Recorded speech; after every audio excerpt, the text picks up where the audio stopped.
Sarma adalah seorang kakek berumur 82 tahun yang cukup sehat dan fit di usianya karena ia rajin jogging serta mengkonsumsi makanan sehat demi hidupnya. Dia tinggal di wilayah bernama Alwar, Provinsi Rajasthan, negara India. Dan dia hidup berdua aja dengan ponakannya yang bekerja di pabrik makanan. Meskipun sudah berumur 80-an, tapi lelaki pensiunan polisi ini orangnya lasak dan gak bisa dilarang mau pergi kemanapun. Dia punya mobil tapi udah gak berani berkendara lagi. Sering naik angkutan umum seperti bus dan kereta menuju ke kota lain untuk nemuin teman-teman lamanya ataupun mengunjungi cucunya Beto yang berada di wilayah Sikar, masih di Provinsi Rajasthan. Dia hanya punya satu orang putri bernama Amina, ibu dari Beto, dan Beto adalah cucu semata wayangnya yang berusia 11 tahun yang selalu nelpon, kirim SMS ataupun video call pada kakeknya. Setiap hari dia menghubungi kakeknya untuk menceritakan apa saja kegiatannya yang dilakukannya hari itu, sekaligus nanyain kesehatan sang kakek. Itu juga alasan kenapa kakek itu sering naik kereta api ke kota Sikar hanya untuk bermain, memeluk dan mencium cucu kesayangannya tersebut. Jarak kotanya sekitar 200 km yang bisa memakan waktu 4 jam perjalanan dengan kereta api. Kalau naik bus, bakal lebih lama karena daerahnya macet banget. Sebenarnya Amina dan suaminya Tarkam beberapa kali nawarin ayahnya untuk tinggal bersama mereka saja di Sikar, karena nampaknya hubungan antara kakek cucu ini enggak dipisahkan. Kasihan kalau kakek itu harus naik kereta api sebulan 1 atau 2 kali sendirian hanya untuk bertemu Beto. Namun lelaki itu menolak karena di rumah mereka ada 4 orang adik dari Tarkam yang numpang hidup di sana. Jadi enggak enak aja rame-rame nyampur bersama keluarga dari menantunya. Berisik katanya, dia ingin ketenangan sekaligus berjaga-jaga seandainya nanti nyawanya diambil yang maha kuasa secara mendadak. Ia pengennya terjadi di rumahnya sendiri. Lagian dia masih kuat kok kalau cuma naik kereta 4 jam perjalanan. Emang pegal, tapi worth it dan terbayar puas saat udah bertemu dengan Beto yang selalu semangat nyambut tiap kali sang kakek datang sambil ngebawain jajanan atau mainan. Sejak awal Februari 2023, sebenarnya hubungan antara Amina dan Tarkam mulai tidak baik berkaitan dengan masalah keuangan serta masalah 4 adik Tarkam yang dianggap cuma parasit tanpa mau ngebantu apapun. Bahkan berberes rumah atau cuci piring bekas makan sendiri saja pada malas, hingga sering jadi keributan pada pasangan itu.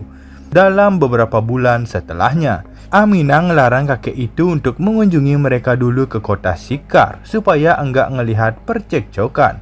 Tunggu keadaan agak tenang, karena perempuan itu takut bapaknya ikutan emosi ngelihat situasi rumah tangganya dan entar malah jadi sakit.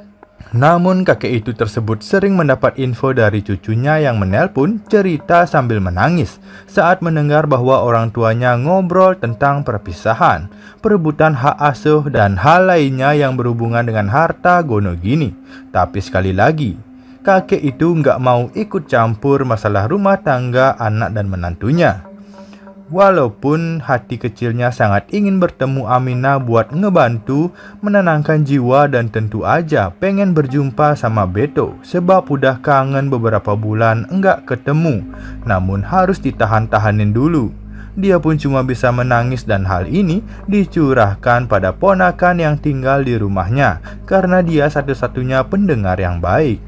Tiba pada ujung kesabaran saat di hari Rabu pagi 19 April 2023. Kakek itu nerima telepon dari Beto yang menangis, lalu bercerita bahwa keadaan rumahnya jadi menakutkan. Siang harinya dia nyuruh sang ponakan untuk ngantar ke stasiun kereta Alwar, lalu dibelikan tiket menuju ke Sikar. Mereka ke sana siang hari dan ternyata dapat tiket untuk berangkat sore harinya. Sempat ia ditemenin beberapa jam oleh ponakannya.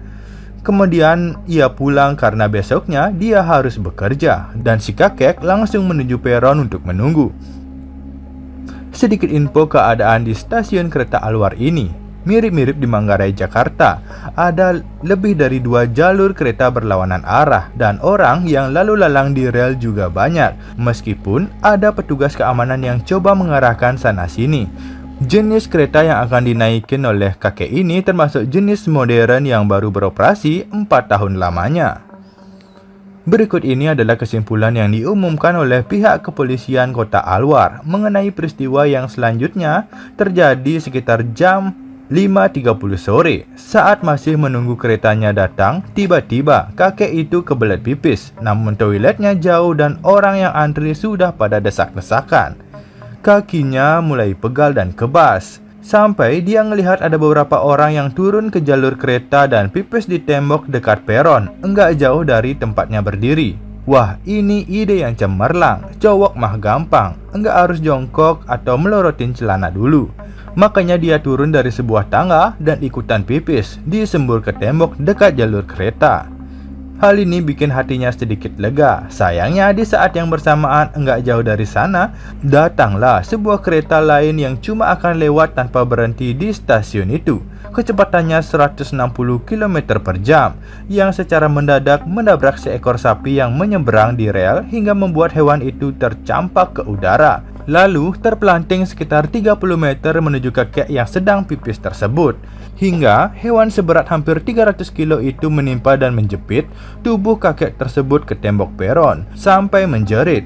Baik kakek tersebut dan sapi itu pun dinyatakan kehilangan nyawa seketika di lokasi dalam kondisi yang benar-benar parah.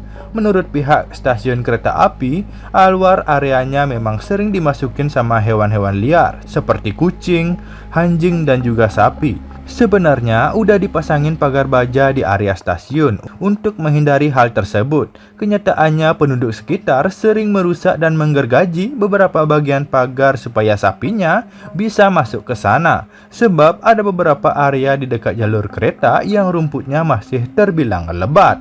Pihak stasiun meminta maaf atas peristiwa ini dan akan dijadikan pelajaran ke depannya. Pihak keluarga Sarma enggak mendapat ganti rugi apapun sebab dianggap sebagai kecelakaan atas kecerobohan. Siapa yang suruh pipis di bawah peron kereta itu juga termasuk pelanggaran.